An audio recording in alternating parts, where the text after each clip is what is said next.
My name is Eleanor Vance, and I prided myself on my professionalism. As a tenured professor of literature at Northwood University, my life was meticulously ordered. Lectures, research, and the occasional quiet dinner with colleagues.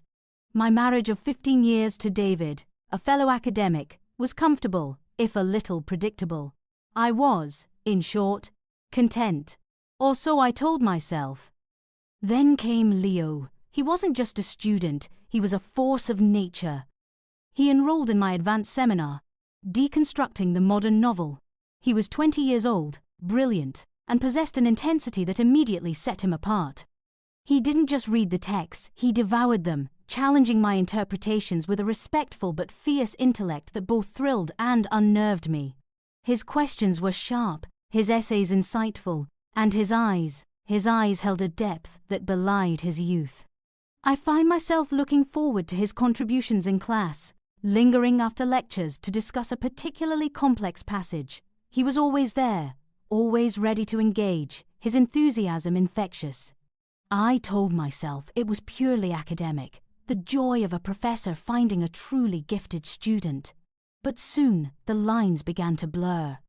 He started staying after my office hours, ostensibly to discuss his thesis, but our conversations would drift. We'd talk about books, art, life, dreams. He spoke with an honesty and vulnerability that I hadn't encountered in years, especially not from my own husband. He made me feel alive, intellectually stimulated in a way I hadn't felt since my own student days. I started dressing a little more carefully for class, finding myself subtly anticipating his presence. The first tangible crack in my professionalism came during a departmental book club. It was off campus, a casual gathering. Leo was there, a guest of another professor. He caught my eye across the crowded room, and a silent, understanding smile passed between us. Later, he sought me out. We ended up on a quiet balcony, talking for hours under the stars, completely engrossed in each other. The air crackled with an unspoken tension, a dangerous current pulling us closer. As he walked me to my car, the night air was cool, but my skin burned. He stopped by my car door, his hand resting gently on the frame, blocking my way. His eyes, in the dim light, were mesmerizing. "Professor Vance," he began, his voice a low, gravelly whisper. "I know this is inappropriate, but I think about you all the time." My heart hammered against my ribs. I should have walked away. I should have said something professional, anything. Instead, I just looked into his eyes, completely unable to move.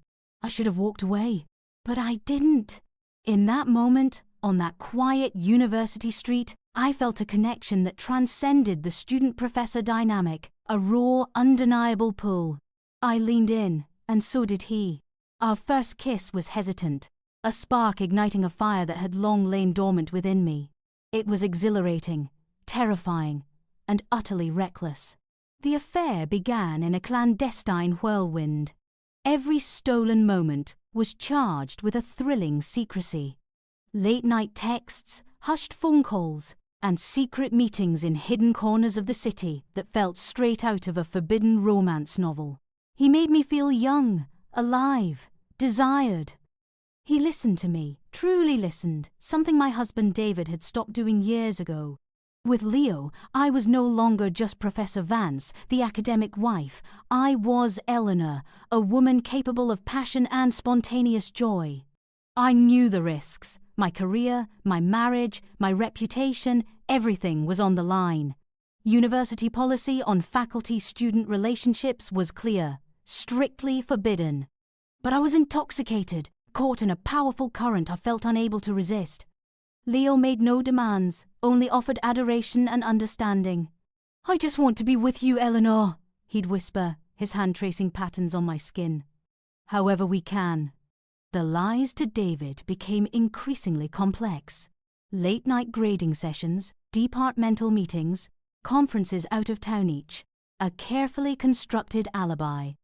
The guilt gnawed at me, a constant, dull ache beneath the euphoria. But the thought of ending it, of returning to the predictable comfort of my old life, felt like stepping back into a cage. The first sign that our secret was in jeopardy came subtly. A colleague, Professor Miller, gave me a strange, lingering look after a faculty meeting. He was known for his sharp observations and even sharper tongue.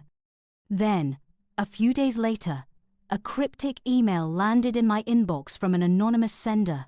"Professor Vance, perhaps you should be more careful with your office hours. Some students are more observant than you think." My blood ran cold. Someone knew. The fear was paralyzing. I immediately went to Leo, showing him the email. He was surprisingly calm. "It's probably nothing, Eleanor," he said, trying to reassure me. "Just a jealous student or someone trying to stir up trouble." But his eyes held a flicker of something I didn't recognize, a shrewdness, a calculation that made me uneasy. A few days later, the other shoe dropped. I was called into the dean's office. Dean Thompson, a stern woman who tolerated no nonsense, sat across from me, her face grim. She didn't mince words. "Professor Vance," she began, "it has come to my attention that there have been improprieties, specifically regarding your relationship with a student, Mr. Leo Rodriguez." My heart dropped to my stomach. "We have received anonymous complaints," she continued, "accompanied by a series of photographic and textual evidence." I stared at her, my world collapsing. The evidence, photos, texts. Someone hadn't just suspected. Someone had been actively gathering proof. And then a horrifying thought pierced through the panic. Leo's calm reaction, the strange flicker in his eyes. He had known, and if he had known, had he been involved? The meeting with Dean Thompson was a blur. She laid out the evidence. Timestamps of my late-night office hours, photos of Leo and me leaving secluded restaurants, screenshots of texts that, while not explicitly romantic, were certainly inappropriate for a professor-student relationship. The weight of it was crushing. My career, my reputation, everything I had built was on the brink of ruin. I was placed on immediate administrative leave, pending a full investigation. David was devastated, heartbroken by the betrayal. Our marriage was over, irrevocably shattered by my recklessness. I deserved it, I knew, but the bitterness, the sense of being deliberately targeted, gnawed at me. Who had done this, and why? The answer came from an unexpected source, Professor Miller, the same colleague who'd given me that strange look. He called me, his voice cautious. "Eleanor," he said, "I heard what happened. I'm sorry. But I think you should know. Leo has been telling people that he's been dating a much older woman with connections for months. He even showed some students a picture of you, bragging." My blood ran cold. Leo. He hadn't just been involved, he had engineered it. My passion for literature, however, remained. I started writing. Not academic papers, but novels, infused with the raw, messy complexities of human nature, betrayal, and self-discovery. My first book, a dark, poignant tale of a professor's fall from grace, became a surprising success. It wasn't the life I had planned, but it was a life forged in fire, a life that was truly, finally, my own. I had lost everything, but in losing it, I had found myself a stronger, wiser Eleanor, ready to write her own story on her own terms.